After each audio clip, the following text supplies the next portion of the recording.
ಸ್ನೇಹಿತರೆ, ಈ ವಿಡಿಯೋ ಇಷ್ಟ ಆದಲ್ಲಿ ಈ ಚಾನಲನ್ನು ಸಬ್ಸ್ಕ್ರೈಬ್ ಮಾಡಿ ಹಾಗೂ ಬೆಲ್ ಐಕಾನನ್ನು ಪ್ರೆಸ್ ಮಾಡಿ. ಜೈ ಕರ್ನಾಟಕ ಮಾತೆ.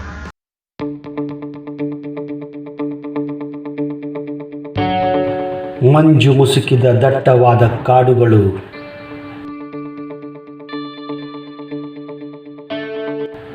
ಝುಳು ಝುಳು ಹರಿಯುವ ಕಾಳಿ ನದಿ,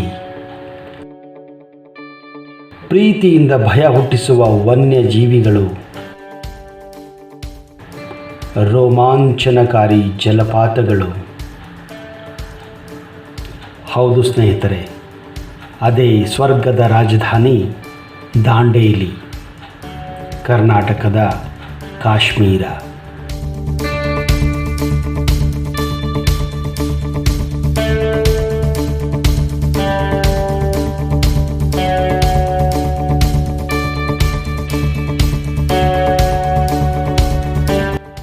ಬನ್ನಿ ಸ್ನೇಹಿತರೆ, ಹಾಗಾದರೆ ದಾಂಡೇಲಿಯ ಸುತ್ತಮುತ್ತ ಇರುವ ಅತ್ಯದ್ಭುತ 10 ಪ್ರವಾಸಿ ಸ್ಥಾನಗಳನ್ನು ನಿಮಗೆ ಇವತ್ತು ಪರಿಚಯ ಮಾಡಿಕೊಡ್ತೀನಿ. ಬನ್ನಿ ಹಾಗಾದರೆ ಫೋಕಸ್ ಮಾಡೋಣ ದಾಂಡೇಲಿಯ ಮೇಲೆ. ಸಿಂಥೇರಿ ರಾಕ್ ಅಥವಾ ಸಿಂಥೇರಿ ಬಂಡೆ. ದಾಂಡೇಲಿ ವನ್ಯಧಾಮದ ದಟ್ಟವಾದ ಅರಣ್ಯ ಪ್ರದೇಶದಲ್ಲಿರುವ ಒಂದು ಬಂಡೆಯೇ ಈ ಸಿಂಥೇರಿ ರಾಕ್ಸ್. ಈ ಶಿಲೆ ಸುಮಾರು 300 ಅಡಿ ಎತ್ತರವಾಗಿದೆ ಹಾಗೂ ಇದೊಂದು ಕಡಿದಾದ ಬಂಡೆ. ಈ ಕಡಿದಾದ ಬಂಡೆಯು ಶೀತಲೀಕರಣದಿಂದ ಒಂದು ಬೃಹತ್ ಭೂರಚನೆಯಾಗಿದೆ. ಸಿಂಥೇರಿ ರಾಕ್ ಕಾಳಿ ನದಿಯ ತಟದಲ್ಲಿದೆ. ದಾಂಡೇಲಿಯಿಂದ ಗುಂದಕ್ಕೆ ಹೋಗುವ ಮಾರ್ಗದಲ್ಲಿ ನಿಮಗೆ ಈ ಸಿಂಥೇರಿ ರಾಕ್ ಸಿಗುತ್ತದೆ.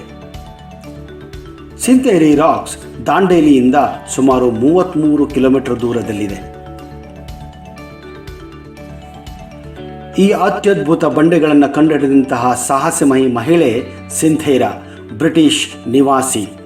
ಅದಕ್ಕೆ ಈ ಕಲ್ಲುಗಳನ್ನು ಸಿಂಥೇರಿ ರಾಕ್ಸ್ ಎಂದೇ ಕರೆಯಲಾಗುತ್ತದೆ.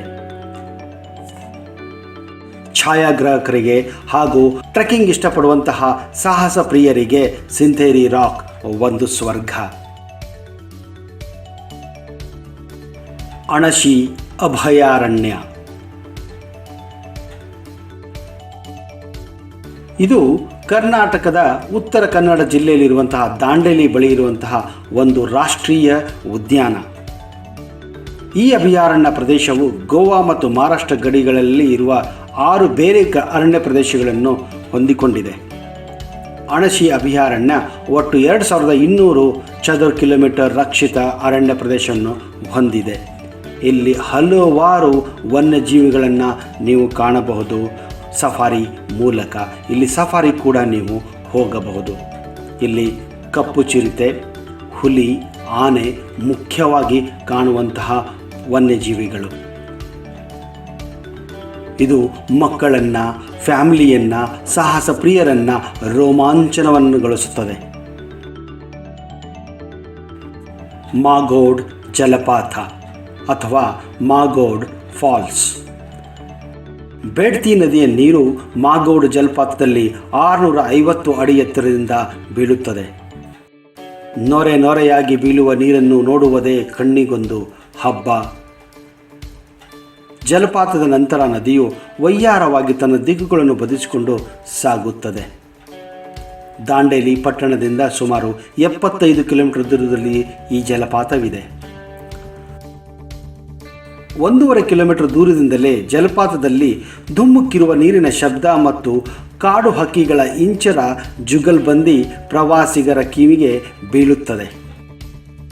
ಮಳೆಗಾಲದಲ್ಲಂತಲೂ ಈ ಪ್ರದೇಶದಲ್ಲಿ ದಿನವಿಡೀ ದಟ್ಟವಾದ ಮಂಜಿನ ಮುಸುಕು ಆವರಿಸಿ ಹೊಸದೊಂದು ಲೋಕವೇ ಸೃಷ್ಟಿಯಾಗುತ್ತದೆ. ಹತ್ತಿರವೇ ಕಾವಡಿ ಕೆರೆ ಸರೋವರ ಕೂಡ ಇದೆ. ಇದು ಸೂರ್ಯಾಸ್ತಕ್ಕೆ ಹೇಳಿ ಮಾಡಿಸಿದಂಥ ಜಾಗ. ಈ ರಮಣೀಯ ಜಾಗವನ್ನು ನೀವು ಮಾಗೋಡಿಗೆ ಹೋದುವಾಗ ತಪ್ಪದೇ ನೋಡಬೇಕು. ಇದು ಮಾಗೋಡ್ ಜಲಪಾತದಿಂದ ಸುಮಾರು 11 ಕಿಲೋಮೀಟರ್ ದೂರದಲ್ಲಿದೆ. ಕಾಳಿ ನದಿ, ರಿವರ್ ರಾಫ್ಟಿಂಗ್ ಮತ್ತು ಕ್ಯಾಯಾಕಿಂಗ್. ರಿವರ್ ರಾಫ್ಟಿಂಗ್ ಮತ್ತು ಕಾಯಕಿಂಗಾಗಿ ಕಾಳಿ ನದಿ ಹೇಳಿ ಮಾಡಿದಂಥ ಜಾಗ. ಅದು ಚಳಿಗಾಲ ಹಾಗೂ ಸಮರ್ಗಳಲ್ಲಿ ಅಂದರೆ ಬೇಸಿಗೆ ಕಾಲದಲ್ಲಿ ನೀವು ರಿವರ್ ರಾಫ್ಟಿಂಗನ್ನು ತುಂಬ ಅತ್ಯದ್ಭುತವಾಗಿ ಮಾಡಬಹುದು. ಈ ನದಿಯು ಪ್ರಕ್ಷುಬ್ಧ ಹಾಗೂ ಸಾಕಷ್ಟು ಶಾಂತವಾಗಿರುವ ರ್ಯಾಪಿಡ್ಗಳನ್ನು ಒಳಗೊಂಡಿದೆ. ವೃತ್ತಿಪರ ಹಾಗೂ ಹವ್ಯಾಸಿ ಸಾಹಸರಿಗೆ ಇದು ಅನುಕೂಲವಾಗಿರುವಂತಹ ಜಾಗ. ಶ್ವೇತ ನದಿಯ ನೀರಿನ ರಾಫ್ಟಿಂಗ್ನಲ್ಲಿ ತೊಡಗಿಸಿಕೊಳ್ಳುವುದು ರೋಚಕ ಅನುಭವ ಮತ್ತು ತುತ್ತುದಿಯಲ್ಲಿ ಇಲ್ಲಿ ಮುಟ್ಟುವುದು ಒಂದು ಅತ್ಯದ್ಭುತ ಅನುಭವ ಕೂಡ.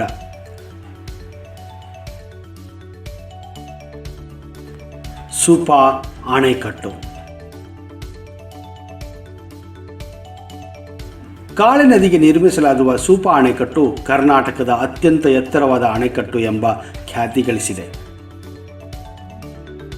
ಸೂಪಾ ಅಣೆಕಟ್ಟು ದಾಂಡೇಲಿಯಿಂದ ಸುಮಾರು 22 ಕಿಲೋಮೀಟರ್ ದೂರದಲ್ಲಿದೆ. 1101 ಮೀಟರ್ ಎತ್ತರಿರುವ ಸೂಪಾ ಅಣೆಕಟ್ಟು 332 ಮೀಟರ್ ಉದ್ದವಾಗಿದೆ. ಈ ಅಣೆಕಟ್ಟನ್ನು 1985ರಂದು ಉದ್ಘಾಟಿಸಲಾಯಿತು. ಪ್ರವಾಸಿಗರಿಗೆ ನದಿಯ ಮತ್ತು ಪಟ್ಟಣದ ವಿಹಂಗರ ದೃಶ್ಯಗಳನ್ನು ಆನಂದಿಸಲು ಇದು ನಿಮಗೆ ಅನುವು ಮಾಡಿಕೊಡುತ್ತದೆ.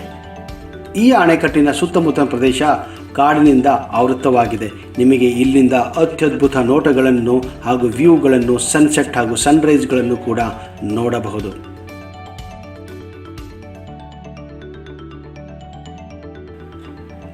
ಉಳವಿ.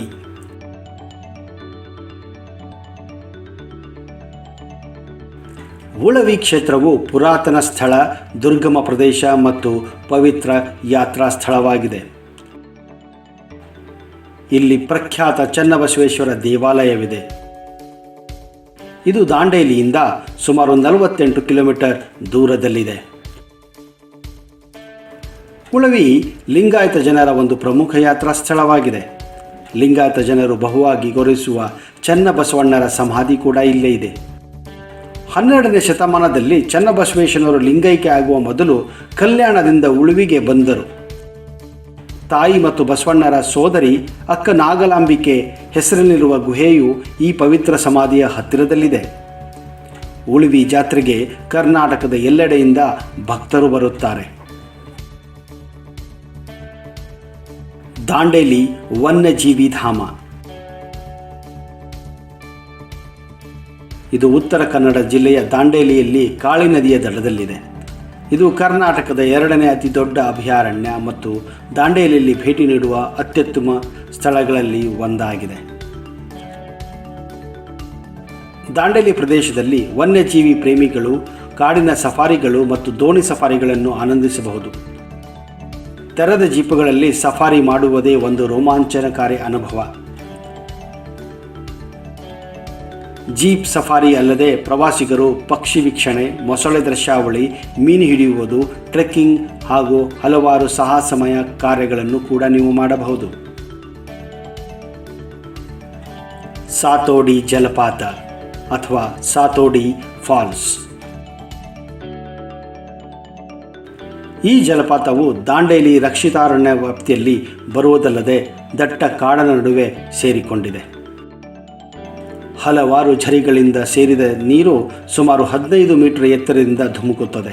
ನಂತರ ಕೊಡಸಳ್ಳಿ ಜಲಾಶಯದ ಮೂಲಕ ಇದು ಕಾಳಿ ನದಿಯನ್ನು ಸೇರುತ್ತದೆ. ಸಾತೋಡಿ ಜಲಪಾತ ದಾಂಡೇಲಿಯಿಂದ ಸುಮಾರು 34 ಕಿಲೋಮೀಟರ್ ದೂರದಲ್ಲಿದೆ. ಸಾತೋಡಿ ಜಲಪಾತವನ್ನು ಕಂಡವರು ಇದನ್ನು ಅಮೆರಿಕದ ನಯಾಗರಾ ಜಲಪಾತಕ್ಕೆ ಹೋಲಿಸುತ್ತಾರೆ. ಅದಕ್ಕೆ ಸಾತೋಡಿ ಜಲಪಾತವನ್ನು ಮಿನಿ ನಯಾಗರಾ ಎಂದೇ ಕರೆಯಲಾಗುತ್ತದೆ.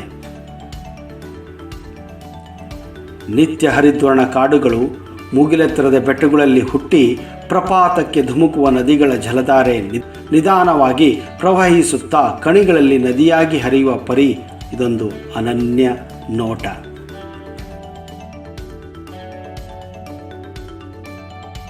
ಕುಳಗಿ ನೈಸರ್ಗಿಕ ಶಿಬಿರ. ದಾಂಡೇಲಿಯಿಂದ ಸುಮಾರು 12 ಕಿಲೋಮೀಟರ್ ದೂರದಲ್ಲಿರುವ ಕುಳಗಿ ನೈಸರ್ಗಿಕ ಶಿಬಿರಕ್ಕೆ ಪ್ರವಾಸಿಗರು ಭೇಟಿ ನೀಡಬಹುದು. ಇಲ್ಲಿಗೆ ಬರುವ ಪ್ರವಾಸಿಗರಿಗೆ ಟೆಂಟ್ನಲ್ಲಿ ವಸತಿ ಮಾಡುವ ವ್ಯವಸ್ಥೆ ಇದೆ.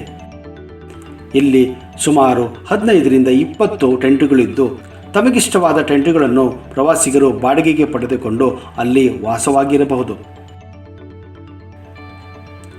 ಈ ಟೆಂಟುಗಳಿಗೆ ಹಲವಾರು ಪಕ್ಷಿಗಳ ಹೆಸರುಗಳನ್ನು ಕೂಡ ಇಟ್ಟಿದ್ದಾರೆ. ಅಲ್ಲದೆ ಪ್ರವಾಸಿಗರು ದಾಂಡೇಲಿ ವನ್ಯಜೀವ ಸಂರಕ್ಷಣಾ ವಿಭಾಗದ ಸಿಬ್ಬಂದಿಯ ಬಳಿ ವಸತಿಯ ಮಾಹಿತಿ ಪಡೆಯಬಹುದು. ಕುಳಗಿ ನೈಸರ್ಗಿಕ ಶಿಬಿರ ದಟ್ಟವಾದ ಕಾಡುಗಳಲ್ಲಿದ್ದು ನೀವು ಹಲವಾರು ಪಕ್ಷಿಗಳನ್ನು, ಕಾಡು ಪ್ರಾಣಿಗಳನ್ನು, ಹಾಗೆ ಈ ಕಾಳಿ ನದಿಯ ಝುಳು ಝುಳು ಹರಿಯುವ ಶಬ್ದವನ್ನು ಕೂಡ ಕೇಳಬಹುದು. ಇದೊಂದು ರೋಮಾಂಚನಕಾರವಾದಂಥ ನೈಸರ್ಗಿಕ ಶಿಬಿರ. ಸ್ನೇಹಿತರೆ, ಈ ಎಲ್ಲ ಪ್ರವಾಸಿ ಸ್ಥಾನಗಳನ್ನು ನಿಮಗೆ ನೋಡಿದ ಮೇಲೆ ಈಗಲೇ ದಾಂಡೇಲಿಯನ್ನು ಭೇಟಿ ಮಾಡಬೇಕಂತ ಅನಿಸ್ತಾ ಇದೆಯಲ್ಲ, ಆ ಕುತೂಹಲ ನಿಮ್ಮಲ್ಲಿ ಉಕ್ಕಿ ಬರ್ತಾ ಇರಬೇಕು ಅಂತ ನಾನು ಅನಿಸ್ಕೊತೀನಿ. ದಾಂಡೇಲಿಯನ್ನು ಭೇಟಿ ಮಾಡುವ ಸೂಕ್ತ ಸಮಯ ಅಂದರೆ ಚಳಿಗಾಲ. ಅದರಲ್ಲೂ ಅಕ್ಟೋಬರ್ನಿಂದ ಫೆಬ್ರವರಿ ತಿಂಗಳುಗಳು ಇದಕ್ಕೆ ಸೂಕ್ತವಾಗಿದೆ.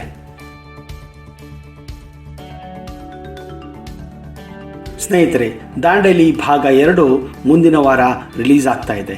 ಈ ವಿಡಿಯೋನ ನೋಡಲು ಈಗಲೇ ಈ ಚಾನಲನ್ನು ಸಬ್ಸ್ಕ್ರೈಬ್ ಮಾಡಿ. ವಿಡಿಯೋ ಇಷ್ಟ ಆಯಿತಾ? ಹಾಗಾದರೆ ಇದನ್ನು ನಿಮ್ಮ ಸ್ನೇಹಿತರ ಜೊತೆ ವಾಟ್ಸಪ್ಪಲ್ಲಿ ಶೇರ್ ಮಾಡಿ. ಸ್ನೇಹಿತರೆ, ಈ ವಿಡಿಯೋ ಇಷ್ಟ ಆಯಿತಾ? ಹಾಗಾದರೆ ಲೈಕ್ ಐಕನ್ನ ಪ್ರೆಸ್ ಮಾಡಿ. ನಿಮ್ಮ ಅನಿಸಿಕೆಗಳನ್ನು ಕಮೆಂಟ್ ಬಾಕ್ಸಲ್ಲಿ ಬರೆಯಿರಿ. ಒಂದು ವೇಳೆ ಇಷ್ಟ ಆಯಿತು ಅದನ್ನು ಸ್ನೇಹಿತರ ಜೊತೆ ಶೇರ್ ಮಾಡಿಕೊಳ್ಳಿ. ಈ ಚಾನಲನ್ನು ಸಬ್ಸ್ಕ್ರೈಬ್ ಮಾಡೋದನ್ನು ಮಾತ್ರ ಮರಿಬೇಡಿ ಹಾಗೂ ಬೆಲ್ ಐಕನ್ನ ಪ್ರೆಸ್ ಮಾಡಿ.